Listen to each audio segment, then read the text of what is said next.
back. We're back on Seeking Wisdom. You gotta do an intro. This is your show, man. This is it's weird because G2 here upgraded the mics here. We're far away. So we're far away. We're not used to being close, so you can see our faces. I don't know how I feel about that. The mics have changed, but the good news is that we're still talking about me being in Europe, which is good. It's good. It's never gonna end. That's the gift that keeps on giving forever. DC texted me. Anyway, he texted me the other day. He said something about you're 3.5 weeks. As each day passes, it gets longer. 3.5 weeks in Europe. 3.5 weeks in Europe. So by popular demand, we're gonna do an episode on one of our favorite books we've never talked about. But I saw you. About a book? We're gonna talk about a book. Oh, awesome! You talk about this book a lot, and you have talked about it a lot recently. And so I said, you know what? Let's do an episode on this. Somebody actually suggested it, so we're gonna talk about Thinking Fast and Slow. Okay. Today, by Daniel Kahneman.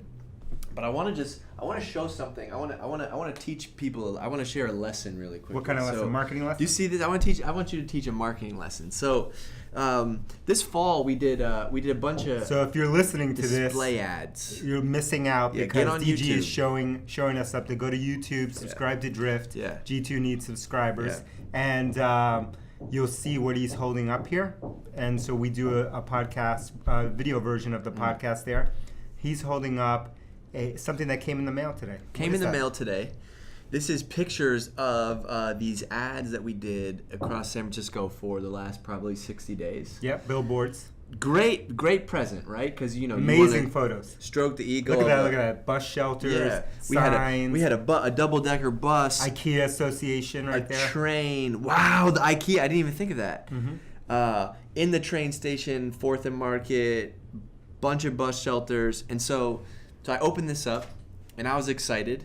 And this is how it usually goes. I get excited about something, and then DC says... Then I tear it down. Hold on a second. This is cool, but what did you say? I said, that's cool, covered this. But here are the problems with it. That's usually how I start my conversations with GG. Challenges. That's cool, but here are my challenges. We got this from a vendor who did the billboards for us, and I said, the vendor's name and logo, which is covered up here, we don't want to shame him, is bigger than our logo on this thing. And this is supposed to be a present for us. So we have a tiny little drift. Can you even see this? Yeah, in the left corner. And we're hiding the vendor's logo, but it is massive. It's 10 times the size.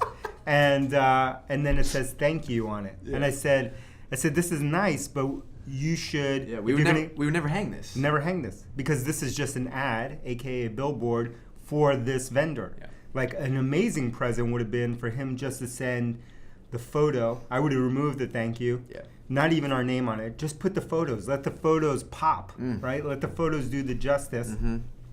Then we would have hung this on here in our office. And then when someone would have asked about it and said, wow, those are amazing, I would have said, yeah, our friend over at XXX company hooked us up with these billboards, and he would have got a referral. Come on. This is unintentional. That is such a good marketing lesson, because I think what happens is marketers, we want to, that's got to be mine. I want you to know where it came from. They want to go right for the close. Yeah, they want to go right. This is the whole, like, this is actually related to, like, our take on lead forms and gated content and selling. Like, the way that DC's play would have been the Gary V or the something we talked about playbook here, which is the DC playbook, which is the DC playbook. No, it's different. Gary talks about punching. We don't punch people. No. Our playbook is give, and then ask. Yeah. Right? Or just keep give. Actually, my playbook is different. Our playbook is give, then they ask. Yeah. Very different. Give. Some haters, even though we give. Yes. And then a lot of haters, even though all we do is give. So anyway, for free. So there's your. But then different from Gary Vee, because he's gonna ask. He's gonna punch in the face. My thing is, you give. If you give enough, eventually you'll get. And how can you can't price, like, because DC may be giving somebody a tour around the office, they say, oh, that's amazing, you guys did some ads. Who did them? They look amazing. Yes. Then you're going to get DC to tell you who it was. Totally. Why you can't pay for that. You can't pay for that. Worth well more than putting their logo, which again was 10 times the size of ours over there, on this thing, and then sending it to us, because this will never get hung now. So anyway, Seeking Wisdom. Lesson to the young. Free lesson. All right, let's change gears and talk about thinking fast and slow. And if you would like to send me if you would like for me to send you messages like I send DG every day. Just let me know. Hook me up. Find me on WhatsApp. Slippery slope. A lot of people say they want that. They don't want it. They don't want it. They don't want it. They don't want it. Why did let's talk about thinking fast and slow. I got my notes. Okay, I have no notes. So I actually have notes because I read this book first time 2 years ago, which you put me on it. Mm-hmm. How was that experience? Oh, the book is long. I was waiting for that. So this is a book that I love. I try not to talk about it too much because you need to go through the training wheels first. Yeah. You need to be, you need to have at least your black belt, first degree, before you get the red stripes on it. I would say if you haven't read Influence, you don't read this. No, don't waste your time. Start with Cialdini. Obviously, that's a classic. Start building up into it. That's an easy read. Build up. This is third degree black belt, red stripe level for you MMA people things here. You can't start with this. And I've made the mistake like I did with the young nephew over here, DG, aka the young nephew, to suggest this book. And most people suffer through this. This one is a hard one to read. It's not readable, not an easy one. But once you're black belted up there, or if you're feeling ambitious, pick up this book right here, Thinking Fast and Slow. Yeah. And someone on the team, Dan Murphy, young Dan Murphy, was tweeting recently. That's what we do here, tweet a lot. And according to Elias. Elias says that our job is to tweet. Tweet. All we do is tweet. And he was talking about a service called Blinkist. Blinkist. Yep. Right, free promo. I've seen that. Free promo for you guys. Come on. Okay, that's how I'm feeling today. I've seen Generous. Blinkist, sure. And Blinkist is basically, it's an iPhone app and a website. And basically what they do is they do a really good job. Usually I don't like summaries, but they do a really good job at summarizing books and letting you digest them either through text or through audio or through both. And you sign up for a subscription service. We have no affiliation with Blinkist. No. I'm giving them free love today. Again. But the reason that I brought them up was that this book, Thinking Fast and Slow, is a Blinkist title. So if you don't feel ready to take this on, there's some good lessons that you can come out from the Blinkist version of it.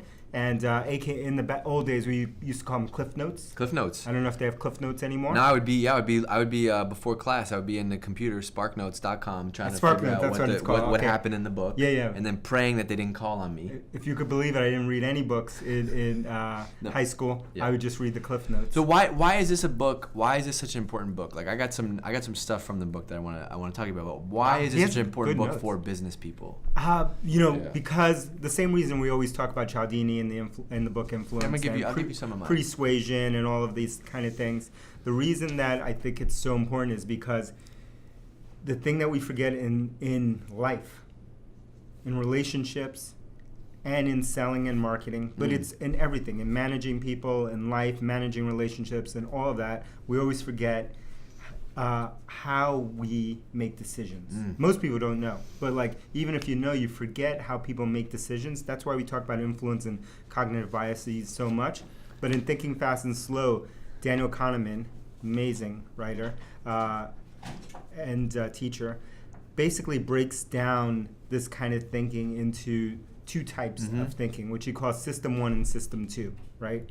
And System 1 is what we're used to thinking about, which is used to doing all of us, which is fast, intuitive, and emotional. Yeah. Right. We're making gut decisions. We're making decisions on the fly. I've seen somebody else talk about this in other articles as this is the reptilian brain. Yes, this is the quick fast reaction, right? I don't recognize the young nephew. Yeah, that's kind of warm, reptilian. Right? That's the reptilian brain. Wow, who are you? Check me out. Wow. That is not the young nephew I knew from before. This is European nephew. Yeah, this is European nephew. He's getting all sophisticated with me. Okay, and then System 2 is your slower, more deliberate, and logical thinker. Yeah. So you would say Elias is a System 1 thinker, emotional, fast. I'm a System 2 thinker by default, slower, deliberate, logical. So here's a good example, right? If you've been listening to the podcast recently, you know that one of the DC hacks is the whole sleep on it thing. Sleep on it, sleep on it, sleep on it, sleep on it. And I think it's really interesting because the reason why you do that is basically that's you acknowledging that you have system one and saying, I don't want system one to influence my decision, so I'm going to sleep on it and then I'll make the decision. Totally. Where system one would say, oh, I loved her, she's awesome, we got to hire her. Jump on it. And so you got to be able to, we all have both. Some of us are more dominant in one system than the other. You just have to learn how to control these things. That's why we talk about cognitive biases so much. About influence, about persuasion, about thinking fast and slow. It's not that you cannot avoid these things. Well, you can learn to modulate and create guardrails for yourselves in order to control them. And that's why I always go back to the Charlie Munger, and he says something about one of the biases that he says that no matter how many years he's been trying, he thinks he has this under control. Every year he looks back and he realizes that he had no control over that bias. So I think that's why this is such an important business book. And I think if you've listened to the podcast or you listen to us at all or DC, you hear a lot about these biases. And I think they Kahneman breaks down all of the biases that people have. And so just to run you through a couple of them, and I'll get your take. So confirmation bias, we actually talked about this recently. The anchoring effect. This is such a powerful thing, the anchoring effect. And I think in this book they use the example of it's the reason why the anchoring effect, the way I understood it was, it's the reason why if you go in warm water after it's cold, and when you're cold out, it's going to feel much warmer. But the reality is the temperature of that water is what it is. Exactly. It's the contrast. But this is anchoring is a technique that's used by all the best sales people and marketers. So in a sales scenario, this is where most people would encounter an anchoring effect. Hit me. So if someone was, if you walked in to try to buy a super high priced item, or someone was talking to you about a super high priced item, they may first anchor you in the conversation by saying, imagine the item, the service I wanted you to pay me $10,000. Sure. Right? The first way that I would anchor you is to say something like, I was talking to this other person who does something similar to what I'm trying to sell you, and now they sell that they sell for $30,000 a month, right? What they're doing. So and then blah blah blah, and then I can explain and finally tell you that I only charge $10,000. What I did just there was anchor you, right? I set your relative. I set you to look at and evaluate me relative to the 30,000. Right, where you might have come in with your own anchor and said I think whatever DC's selling is worth $5. I anchored you to 30,000, and I then talked you up a lot about that $30,000 person.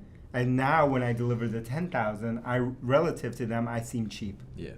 Right, I'm a third the cost. That's anchoring. In marketing, you can do the same thing. Marketers have done this forever. So when you see something like think about an infomercial, think about an ad, and they say normally it costs XYZ, and then they have a big X through it, and then a discount.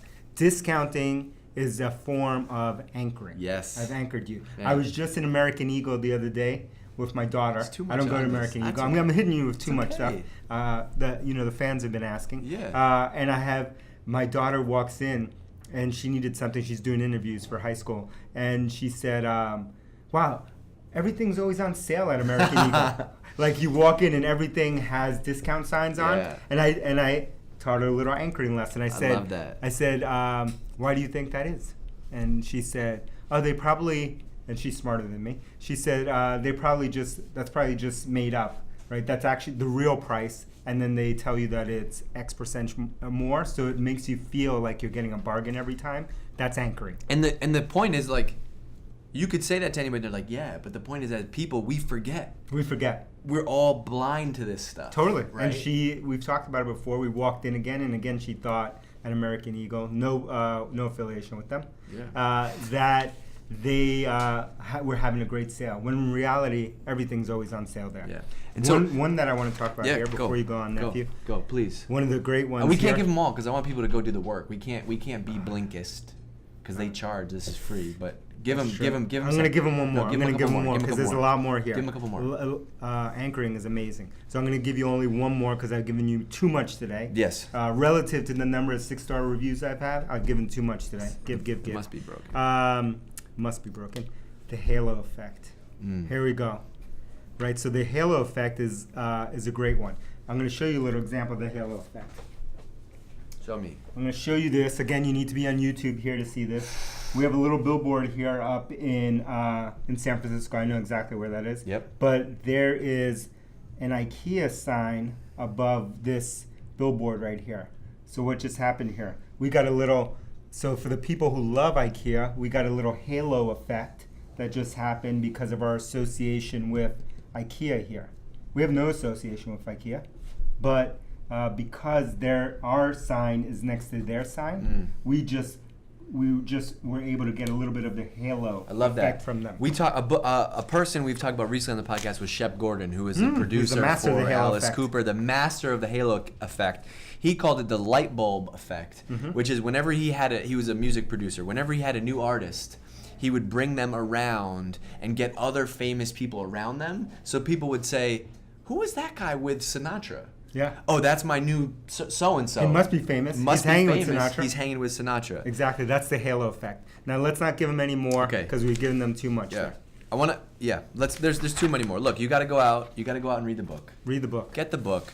Listen to the episode. Leave a 6-star review. Send me a screenshot, and I will send you the book for free. But my takeaway is I want you to take away the thing that I've learned recently is that the marketing, to me, being a good marketer is not about understanding the technology, the tactics, the hacks, whatever. If you can understand this stuff, if you can understand how people think and how people behave and how people buy, you can find people that you can work with that can go and do all of those other things. This is the magic. This is the magic in selling. This is the magic in marketing.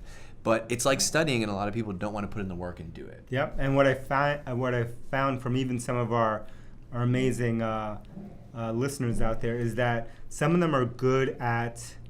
Most people aren't good at knowing this stuff. Some of them are good at digesting this stuff, learning. They've learned some stuff from the podcast, which is the goal of the podcast, right? To share some of this stuff and help other people learn and grow. But they're not good yet at applying any of this stuff. So they'll do the work, they'll read it, they'll understand it theoretically, they'll enjoy it, but they're not doing the work to then figure out, how do I apply this in the thing that I do? How do I create? And we suffer from that ourselves. And we talk about this stuff all the time. We study it all the time. We still miss it. Because we still don't have the level of frameworks and processes that we need to have for everything that we do to make sure that we're applying the lessons that we're learning from the stuff we're talking about today. Amen. Love it. All right, we're out of here. All right, 6-star reviews You're out of only. Here. We will talk to you next time. We'll talk to you be after Halloween, which everybody is anxiously. What's Halloween? We're a global phenomenon. What is Halloween? Halloween is, what is the definition? It's American. Halloween is an American holiday where people dress up in costumes. And they go around and they get candy. If you explain it that way, it is the most ridiculous thing. Yeah, I don't. Who knows where it comes from? But we are based in Massachusetts here. And at this office at Drift, and there's a place called Salem, Massachusetts, which is world famous for their Halloween celebrations. I will not be going there. No. Here's what I want you to. Here's my DC's call to action was leave 6 stars. My call to action is I want you to Google New York Knicks head coach and then tweet at me if you think that looks like David Cancel. Okay? That's all I want. Tweet at us. Thank you. See ya.